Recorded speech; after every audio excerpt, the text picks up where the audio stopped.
Hello everyone, welcome to my channel. I hope आप सब एकदम बढ़िया होंगे एंड मैं भी एकदम बढ़िया हूँ। So yes, today's video is all about my last year experience of SBI clerk mains. So अगर मैं अपने एसपीए क्लर्क मेंस की बात करूँ ना, तो पिछली बार मेरा वो वाला एग्जाम ऐसा था जिसके लिए आई वाज फुल्ली प्रिपेयर्ड। मतलब from English to reasoning to point to GA, I was fully prepared. मैंने ऑलिव बोर्ड के सारे मॉक्स भी इवन लगाए थे एंड मतलब उसमें तो ऐसे किसी किसी एग्जाम में ऐसा होता है ना कि यार अब इसमें कोई कसर नहीं छूटी है, इसमें ऑलमोस्ट सब बहुत अच्छे से करा है। तो उस टाइम पे वो वाला एग्जाम था एंड एक ना अंदर से पता भी था कि ये लास्ट एग्जाम है। एंड ऑल्दो मेरी जर्नी लास्ट ईयर स्टार्ट हुई थी, तो मेरा फर्स्ट क्लियर ही आईबीपीएस पीओ प्री हुआ था, बट मेंस तो क्लियर नहीं हुआ था उसका। तो बस फिर उस टाइम पे मेरे पास एक मन में होता है ना कि मेरे पास यही अपॉर्चुनिटी है अब एसपीए क्लर्क मेंस की। तो एसपीए क्लर्क मेरा वो वाला एग्जाम था कि जिसमें मुझे लगता था कि मेरी प्रिपरेशन बहुत अच्छे से है, अब यही लास्ट एग्जाम बचा है। अदरवाइज फिर वो पूरा साल वही सेम एग्जाम्स लेने हैं। So yes, SBI clerk mains was the exam की, मतलब बहुत अच्छे से रेडी थी मैं। तो मैं अगर अपने आप बात करूँ एग्जाम की, तो एग्जाम में सबसे पहला सेक्शन ही जीए खुलता है एंड जीए सेक्शन ही मेरी शिफ्ट का इतना गंदा आया था कि मतलब उसने पूरा बैंकिंग सिस्टम उस टाइम पे हिला के रख दिया था। क्योंकि वो शिफ्ट बहुत गंदी आई हुई थी मेरी वाली एंड जीए क्वेश्चन सारा स्टैटिक बेस्ड था, लिटरली बिल्कुल स्टैटिक बेस्ड था पेपर। एंड मतलब मैंने, जैसे लोग कहते हैं ना कि आपको बैंकिंग मतलब स्पेशली एसपीए के एग्जाम्स में ऐसा होता है कि आपको ना बैंकिंग एंड फाइनेंशियल बहुत आता है एग्जाम में। तो वो तो आपको बहुत अच्छे से करना है, तो मतलब वो सब मुझे टिप्स पे थे, लिटरली बहुत अच्छे से आते थे।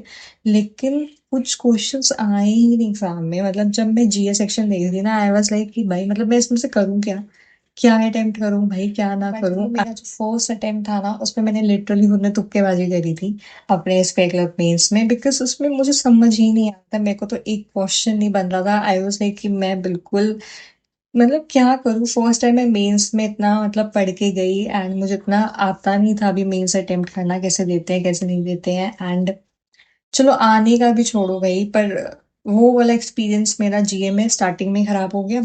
उसके बाद आते हैं हम इंग्लिश में। इंग्लिश बहुत डुएबल आई थी इस पेपर की, मतलब अगर हम घर में प्रैक्टिस ना भी करें ना, तो भी मतलब जो बच्चे फिर भी थोड़े बहुत एवरेज है इंग्लिश में, वो बहुत अच्छा स्कोर कर सकते हैं इंग्लिश में।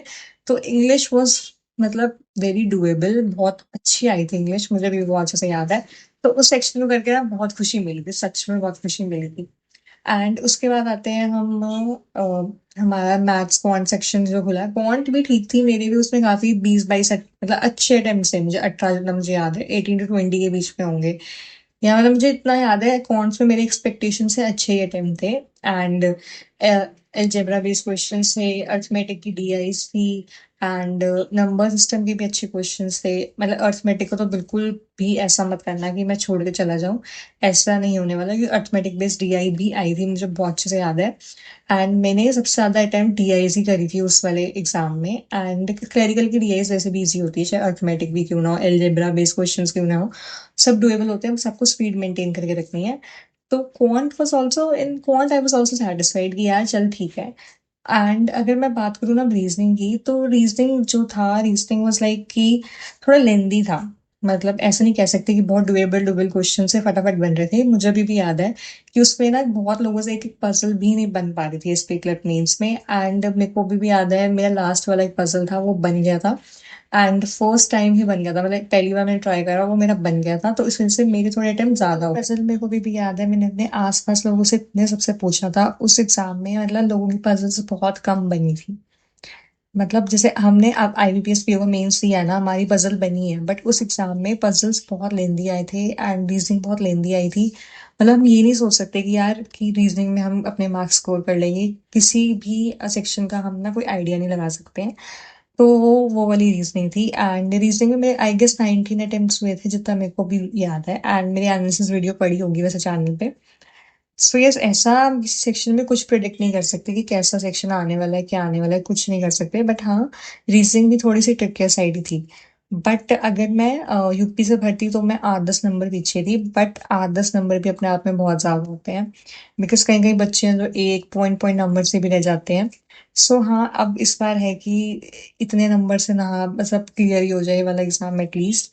एंड आप लोग भी बताना अगर कि जिसने पुराना वाला इस पे क्लर्क दे रखा है लास्ट ईयर का, तो उनका कैसा एक्सपीरियंस था, अब उनकी कैसे तैयारी चल रही है, एंड अपना अपना एक्सपीरियंस मेरे को ज़रूर बताना। सो पिछले साल का तो मेरा ये एक्सपीरियंस रहा। It was not bad but it was not at all good. मतलब क्या ही कहूँ मैं उसे, तैयारी तो हम अच्छे से करके जाते हैं बट एट द एंड जो जीए होती है ना, उसने तो हर एग्जाम में धोखा देने का ना, उसने बना रखा है कि उसने धोखा देना ही देना है। तो वही जी अगर अच्छी हो जाती तो मे बी इतना ना खराब होता, एक्यूरेसी ना खराब होती, जो थोड़े बहुत तुक्के मारे थे। फिर बाद में अफसोस होता है कि यार तुक्के क्यों मारे थे, ना मारती, काश तो सिलेक्शन हो जाता। एंड मैंने वैसे भी अटेम्प्ट्स मेरी इंग्लिश मैथ्स एंड रीजनिंग में ही बहुत अच्छे थे उस टाइम पे, बट वही है ना, उस टाइम पे ऐसा लगता है चल यार एक बार ट्राई करके देख लेते हैं, क्या पता सही हो जाए। बट एट द एंड उसका रिजल्ट खराब ही निकलता है। सो यस, अब इस बार फिर चाहे जितना भी कह लो यार, जी तो पढ़नी पड़ेगी फिर से, अब फिर पढ़नी है अक्टूबर की। वही चीज़ें करने वाली हूँ जो मतलब मेरी थोड़ा सा मुझे लगता है कि अगर मैं थोड़ा सा पुश करूंगी तो मे बी वो और बेटर हो जाए। तो जी जितना मर्जी कह लूँ, मुझे पढ़ना ही पड़ेगा, बिकॉज हम किस्मत की गारंटी नहीं ले सकते ना, कि अगर मैंने अब छोड़ दी एंड वही सारे सेम क्वेश्चंस करे हुए आ गए तो और ज़्यादा दुख होएगा। तो जी अब फिर से करूँगी मैं, अब अक्टूबर की जो सारी छूट गई है। एंड सेकंड अब है, मैं थोड़ा क्वांट को अपना थोड़ा ठीक करने वाली हूँ कि इसमें मेरे थोड़े से अटेम्प्ट्स और हो जाएं उसमें। एंड अभी के लिए मैं थोड़ा सा इंग्लिश एंड रीजनिंग को पॉज पे कर रखा है, बिकॉज उसको मैं थोड़ा सेक्शनल्स एंड मॉक में दे दूंगी, बट एक्स्ट्रा प्रैक्टिस अभी मैं इनकी करने वाली हूँ क्योंकि टाइम है हमारे पास। तो आप लोग भी अपना एक्सपीरियंस शेयर करना है, जिसने या लास्ट ईयर एग्जाम दे रखा था, आपका क्या स्कोर था, आपने अब कहाँ से भरा हुआ है, मुझे जरूर बताना है, आपकी प्रिपरेशन कैसे चल रही है।